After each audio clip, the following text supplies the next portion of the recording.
ইতিহাসে একটি স্মরণীয় দিন। আজকের বলা হয় তিতাস দিন, কারণ তিতাসের যে তাৎপর্য সেটা বিশেষভাবে আমাদের এত প্রভাব দরকার। আমাদের যে ভারতবর্ষে মনীষী কয়েকজন জন্মগ্রহণ করেছেন, তাদের মধ্যে কর্মবীর আবুল ইসানি এবং দার্শনিক শিক্ষক, তাদের সেই যে শিক্ষক আমি এবং সকলে সর্বপ্রথম তার প্রতি শ্রদ্ধা জ্ঞাপন করছি। 1888 খ্রিস্টাব্দে 5ই সেপ্টেম্বর শুভ লগ্নে মাদ্রাসে পল্লীতে এক দরিদ্র ব্রাহ্মণের গৃহে জন্মগ্রহণ করেন এক সন্তান। এই সন্তানটি হল পরবর্তীকালে আমাদের ডাক্তার সর্বপল্লী রাধা কৃষ্ণ।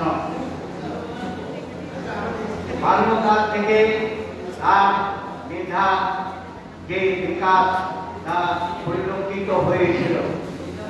তিনি এমনকি স্কুল, কলেজ, বিশ্ববিদ্যালয় প্রতি পরীক্ষায় সসম্মানে উত্তীর্ণ হয়েছিলেন। এমনকি মাদ্রাজ বিশ্ববিদ্যালয় থেকে দর্শন শাস্ত্রে MA পাস করে তিনি একজন দার্শনিক হয়েছিলেন এবং দর্শন শাস্ত্র উদ্ভাবন করতেন। তিনি দেশে বিদেশে বিভিন্ন স্থানে দর্শন শাস্ত্রের অধ্যাপনা করেছেন। তিনি হিন্দু কাশী বিশ্ববিদ্যালয়ে দর্শন শাস্ত্রের অধ্যাপক ছিলেন, ক্যালিফোর্নিয়ার দর্শন শাস্ত্রের অধ্যাপক ছিলেন। তিনি একজন ইন্টারন্যাশনাল ফিলোসোফার। তাই তিনি ভারতবর্ষের বিশ্বের দরবারে এই দর্শনকে প্রতিষ্ঠিত করেছিলেন এবং তিনি তার জীবনে তার কয়েকটি দর্শন শাস্ত্রের উপর পুস্তক রচনা করেছিলেন। প্রথম হচ্ছে Indian philosophy of China, philosophy of Rabindranath Thakur. এই আমাদের এই যে ডক্টর বিকাশ চন্দ্র রায় পরবর্তীকালে যখন ভারত স্বাধীনতা লাভ করল, স্বাধীনতা ভারতের প্রথম রাষ্ট্রপতি হন ডক্টর রাজেন্দ্র প্রসাদ। তখন আমাদের তিনি শিক্ষা জগৎ থেকে তিনি রাজনীতিতে প্রবেশ করলেন। তিনি ভারতবর্ষের প্রথম রাষ্ট্রপতি। পরবর্তীকালে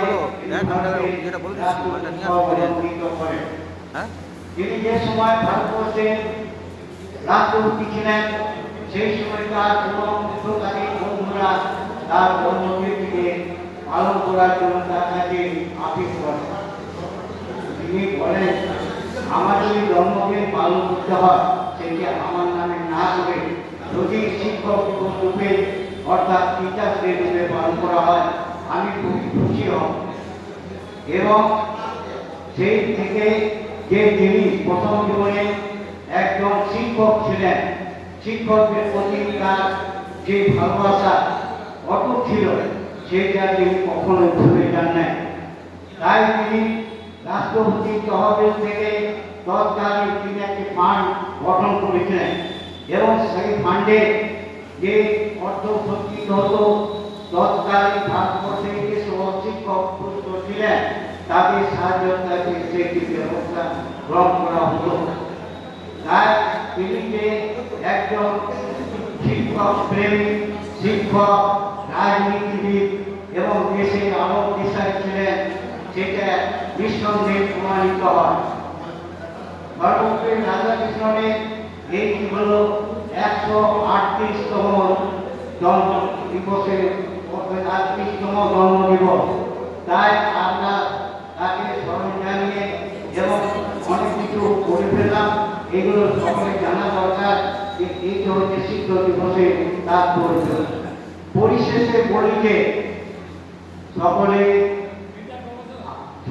ভালো থাকুন, সুখে থাকুন এবং সুস্থ জীবনযাপন এবং সুস্থ মন অতিবাহিত করুন। আমাদের জীবনে আধ্যাত্মিক তাড়াতাড়ি শান্তি পূর্ণতা লাভ হোক। বরং ঈশ্বর দয়াময় সেই ঈশ্বরের কাছে আমরা সকলে যে ভালোবাসা এবং ঈশ্বরের যে মায়া মঙ্গল সেটা